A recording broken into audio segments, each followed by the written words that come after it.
Hello everyone, welcome back to another Pokemon Trope video. Today, I'm showing you the deck that I got top 4 at the Hegster Last Chance Qualifier Tournament.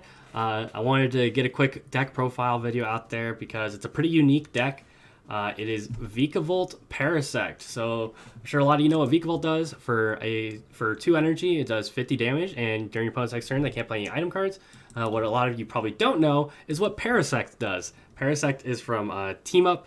Its ability, Panic Spores, put 2 damage counters on your opponent's confused Pokemon between turns. So with Yellhorn, you can confuse your opponent's Pokemon. Both active Pokemon are actually confused, so you do have to switch out of it or try to flip through for the coin flip on that confusion. But you know, the idea is that you Paralyzing Bolt, put some extra damage on with the Yellhorn and confusion, and slowly take knockouts there.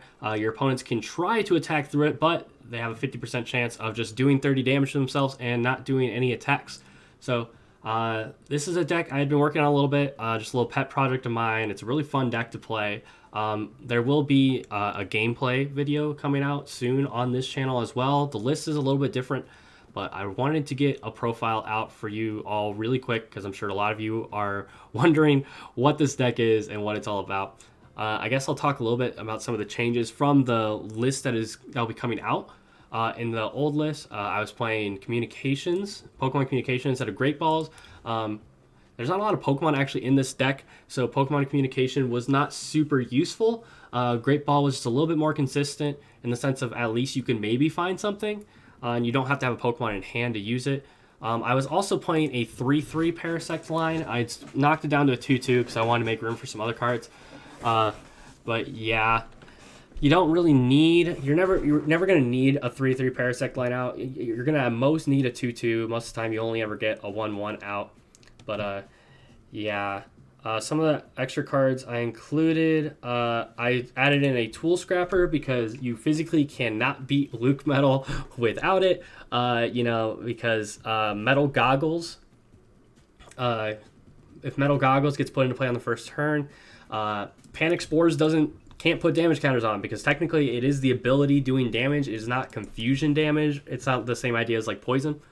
So played a Tool Scrapper for that. Also played Tool Scrapper because ADP decks, if they got a Floatstone down on a Zacian early, them just being able to retreat out of it was super easy for them. And this way you force them to discard energies to retreat, which makes it so you're going to prevent more attacks that way. Other than that, I also got 2 Chaotic Swell into the deck. There's a lot of good stadiums, and specifically Giant Hearth is one that fire decks really need and is very good for them. So bumping Chaotic Swell is super important in that matchup because otherwise they can just discard a card, usually an item, and be able to welder after that. So bumping Hearth is super important. Also, it's super important to bump Dark City against Eternatus. A lot of Eternatus lists are playing like the Slowbro V in Dark City, so you need to be able to make sure that they can't just easily retreat out of the confusion damage. You want to be able to lock something up and just keep hitting into that. What was that? Oh, also Wondrous Labyrinth. I played against a Wondrous Labyrinth on the ladder, and I was like, well, I have no counter to this. So that's why we play that. And then I also cut an Eldegoss in favor of a 3rd Marnie. I just wanted more raw draw supporter from the beginning. I only played 2 Boss's Orders, which was enough. Ultimately, you're okay with just hitting the active and just chilling from there. Yeah, otherwise, the deck is pretty straightforward. Cape of Toughness helps a lot with different numbers. If ADP can't get their GX attack off, which there's a lot of times that they can't, 260 HP makes it so Zacian cannot one-shot your Vikavolts, and you're just doing that much better. This is a super fun deck, super good list. There's definitely maybe some things you can change about it, but ultimately, I really love playing this deck. It was super fun for the tournament.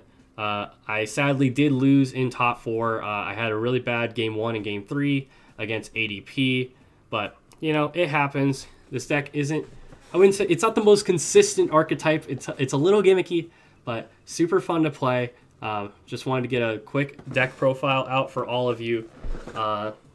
If you have any questions, make sure to comment down below. Comment down below anything you'd like to see in this deck. I would like to give a special shout out to my friend John Yarsma, who actually mentioned that Parasect is a card that exists to me. Yeah, he mentioned it a bit earlier this week, and I had been working on Vikavolt Slowbro V with Dark City, so that just the idea of getting more damage out with Vikavolt, but Parasect works much better because I was already playing Yellhorn in that Slowbro V Vikavolt deck, so this just works out amazingly. And yeah, this deck's super good. Give it a shot. Spice up the metagame a little bit. It's definitely an annoying deck to play against, and you know, as this, I'm like worried about this deck getting popular because it's so annoying to play against. I don't even know what the mirror is going to be like. But yeah, thank you so much for watching. Make sure to like and subscribe to keep up to date with our latest Pokemon content. We post videos on this channel about two to three times a week. And yeah, make sure to follow me on Twitch, twitch.tv/Ficlone, where I regularly stream Pokemon TCG content and some other games. But you'll see me anytime I play in a Pokemon tournament or anything like that. I did all my Players Cup games on my Twitch channel. I actually played this deck for 5 of those tournaments and got 10 rep from that, so that was pretty cool. This deck is like pretty viable. So thank you so much for watching, and as always, have a great day.